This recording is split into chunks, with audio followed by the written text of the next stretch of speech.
Всем привет! Сегодня я буду готовить кабачковую икру. В новом рецепте я буду кабачки не тушить в собственном соку, а запекать в духовке.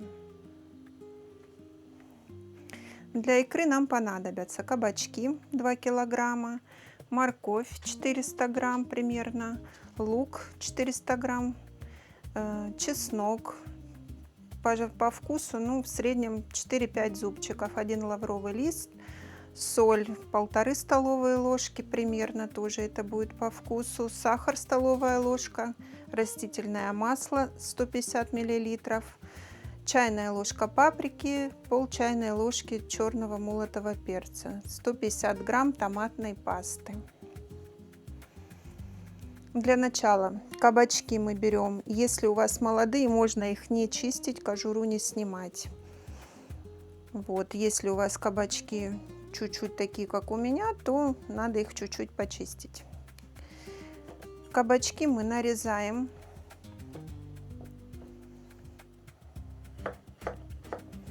Если есть семена у кабачков, удаляем. Кабачки у меня с нашего огорода. Они вот немножко переросшие, но очень хороший сорт. У них нет семечек, даже у таких крупных. Кабачки нарезали. Теперь надо сбрызнуть немножко растительным маслом. И отправляем в духовку при 200-120 градусах на минут 35-45. Один раз надо будет минут через 20 перемешать их. Пока кабачки наши запекаются, мы нарезаем лук.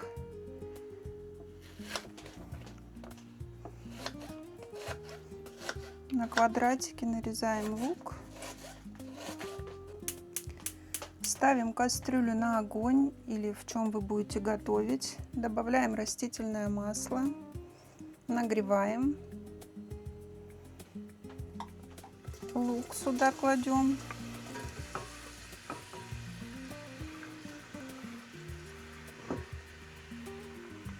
Лук у нас будет жариться минут 7-8 до прозрачного цвета. А в это время мы натираем морковь на терке.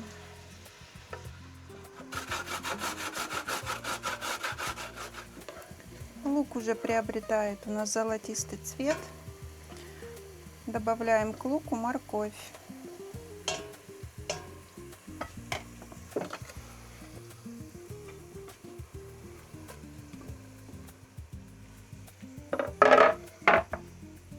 Тушим на среднем огне еще минут 10-15 до мягкости моркови.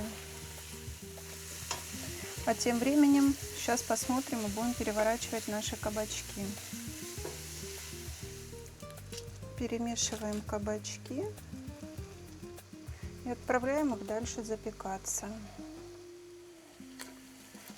Далее к овощам мы будем добавлять томатную пасту 150 грамм.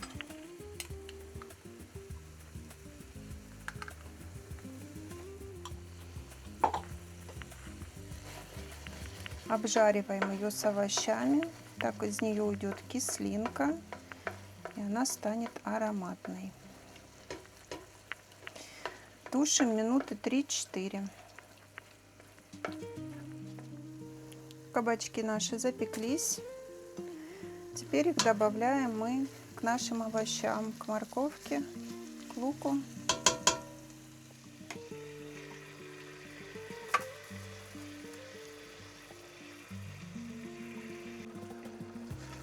Все перемешиваем, добавляем соль, сахар,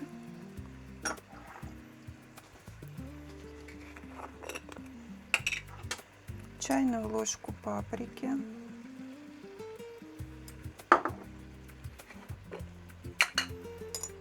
пол чайной ложки черного молотого перца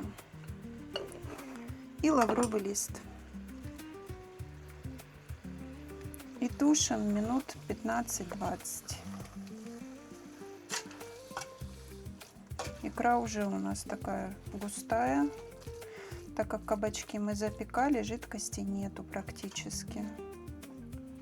Достаем из икры лавровый лист.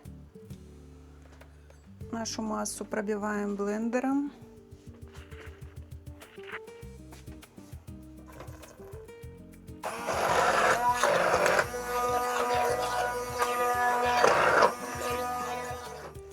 Вот такая вот у нас красивая, ароматная получается икра. Ставим ее на огонь еще минут на 10. За 5 минут до готовности мы будем добавлять чеснок.